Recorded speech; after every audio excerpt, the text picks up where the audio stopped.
it's burning pretty fiercely too. Yeah, but this one's really going for it at the moment.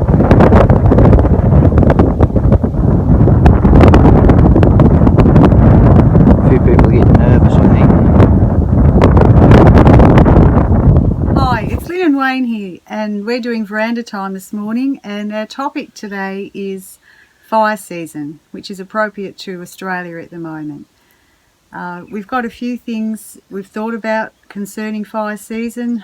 Wayne's got more knowledge than what I have, but I've got a couple of stories to say. One of those would be, I remember my mum saying to me my father got caught out in our bush here in Australia when it was in the 1960s, and he just got out and survived. There was a few deaths at that time, but he was out checking where he worked out the bush and thought he was very safe, and he was a very careful man, but he did make it out, but it was just in time.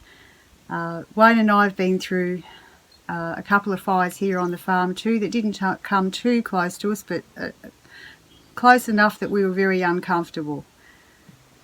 Just at the moment we've got a fire burning out over to the right here.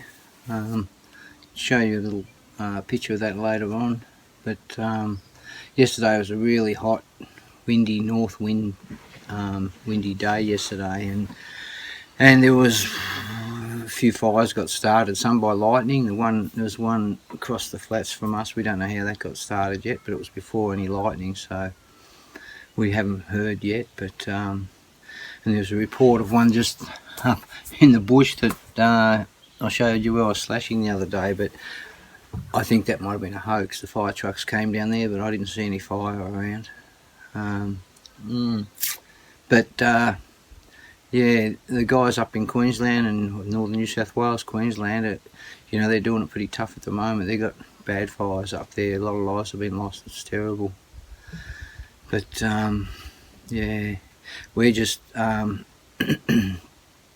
guard here. Really, we've got a couple of fires around us, but it's quite a cool day today, and things have settled down. So we're lucky. In the forecast is the next few days are going to be cool. So that fire threat is not so bad here. But man, you got to feel for those guys up there in Queensland. Yeah. Back in, I think it was 2007, we had major fires here, and we were under threat for weeks. The kids were only pretty small then, and yeah, we were prepared. We had a green spot just out the front of the house here. All the neighbours brought their caravans and their boats and lawnmowers. We had everybody's gear down here because we had a pretty safe spot. But yeah, we were all geared up then, and the kids all had their jobs, what we had to do, but the main thing was our safety. If things were going to get bad, we were heading for the river, which is probably a couple hundred metres down on the flat here. But yeah, but I mean, if I've got a little outfit there I showed you that I can put out grass fires or spot fires, but I mean, it's only a little band-aid, something like that. If a true bushfire comes, you're not going to stop it. You're not going to have a hope. So you just got to clean up as best you can around your place, of debris and leaves, and try and keep it green if you can. But usually it's that time of year when no one's got the water. They can't just be putting water around and wasting it. But yeah. One thing I found when the girls were home, our three girls, they really helped out a lot. We're cleaning out gutters and picking up all the debris, like Wayne said, around, and it was really, really handy. Two of us here, it's a lot more work, but with five of us, we worked really good as a team. And the thing that got us all was we had to keep up our spirits a bit, so we joke a little bit, and the smoke was that thick back then that fatigue came in very easily because you weren't getting oxygen. So that energy drink that I do the video on, that's excellent for getting your electrolytes up, like I said, but it's also excellent when you're around a lot of smoke because it creates more oxygen in your body. So I wish I'd known about that drink way back then. But Yeah, the girls are really handy. We did work as a good team. Wayne and I do now too, but it's just a lot more work to get organised. But a couple of times we came under really heavy threat of those fires. Yeah, we had, burning leaves and stuff like that drifting down, and ash, and we were on guard all the time. We had, what we did, we put drums around the place with potato sacks, Hessian bags in them, and we placed them strategically. How do you say it? Strategically. Can't say it. You placed them all around the place. Yeah, put them all around the place. Excuse me. And, we had them there. If we've seen a little spark or a bit of an ember, we could just go around and douse it out. But, yeah, that was handy. Yeah, so we had drums around, and our plan was, if we get little embers or little spot fires, I had two tanks actually at the time, then set up. One ready to go on a tractor, and I had a set of forks so I could come home and drop one off and pick the other one up. So that was our plan. But yeah, if you can get onto something when it's small, it's okay. If it's not, it's usually when a fire comes, there's gale force winds and it's hot, and but you can only try your best. The main thing is, if you're in a fire threat, have a safety zone, have somewhere where you can get out of that, get away from it. Safe.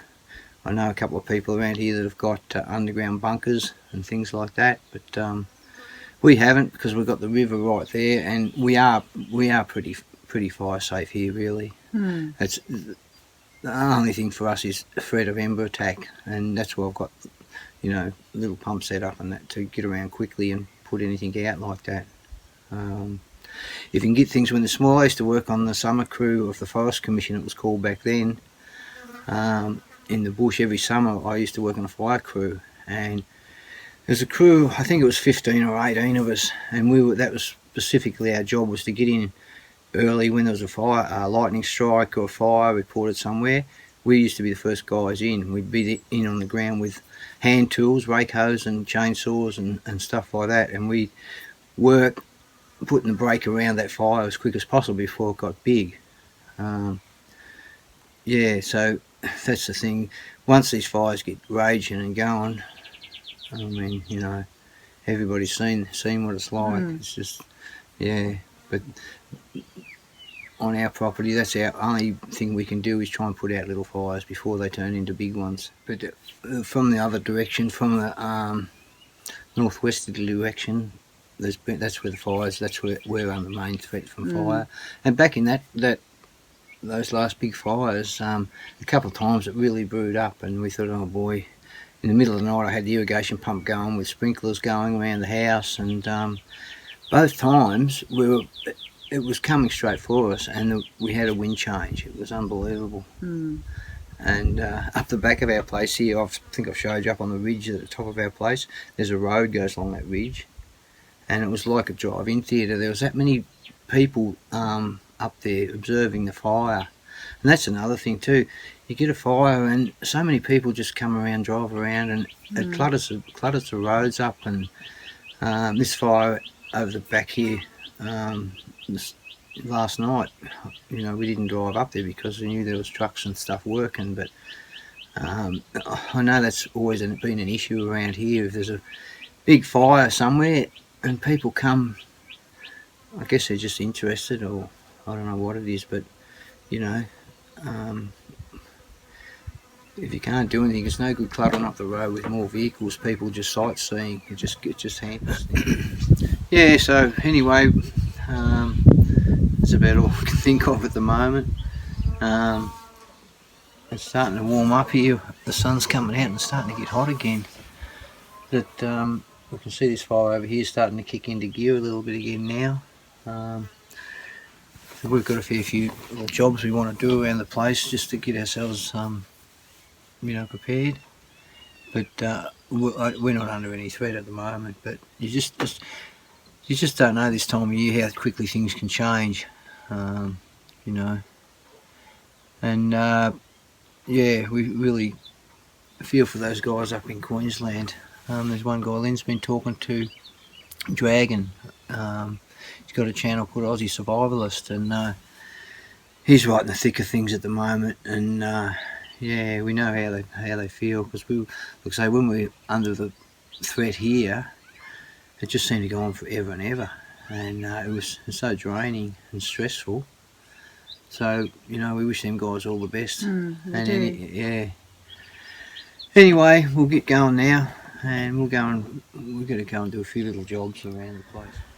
I just thought I'd come back and have another little bit more, add a bit to what we were saying before. Since we talked to you earlier, this fire over here is really getting going. We've got aeroplanes and helicopters and things that are doing a direct route over top of our place, backwards and forwards to where they're picking up water. Yeah, and it's the forecast was supposed to be cool for a few days. It's hot as and windy now.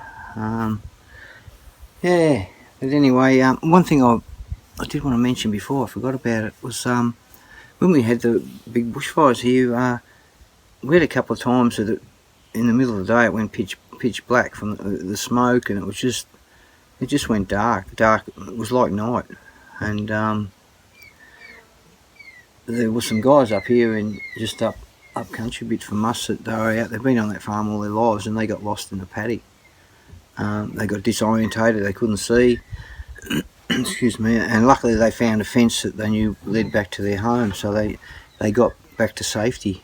But yeah, it gave them a big fright. So we've had it here a couple of times. One particularly was really bad. It was just, you couldn't see your hand in front of your face.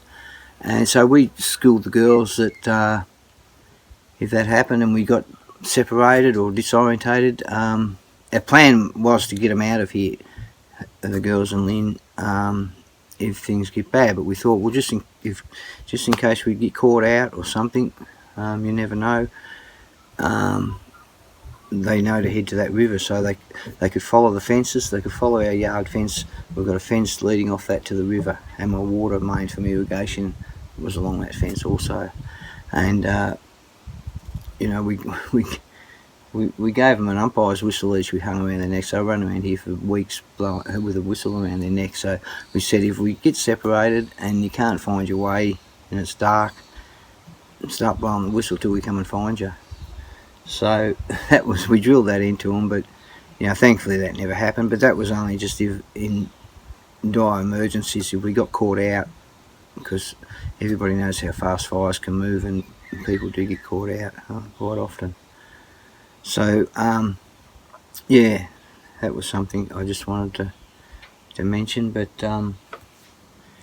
yeah, we'll try and get this video done and put up. But today's been a bit, hasn't been what we expected, and things have sort of got a bit worse. We thought things were under control for a few days, but anyway, I'll go now, and I'll put maybe at the end put a bit of the fire, what it's doing at the moment. This fire is really getting going this afternoon. Yeah, it's at what we call the 3 mile. So it's not that far away from here. The weather's got hot and windy again. Hi guys, it's dark here now, it's cooled down and the fire's settled down here, so I just thought I'd come on and say cheerio to everybody, and catch you soon. Bye for now.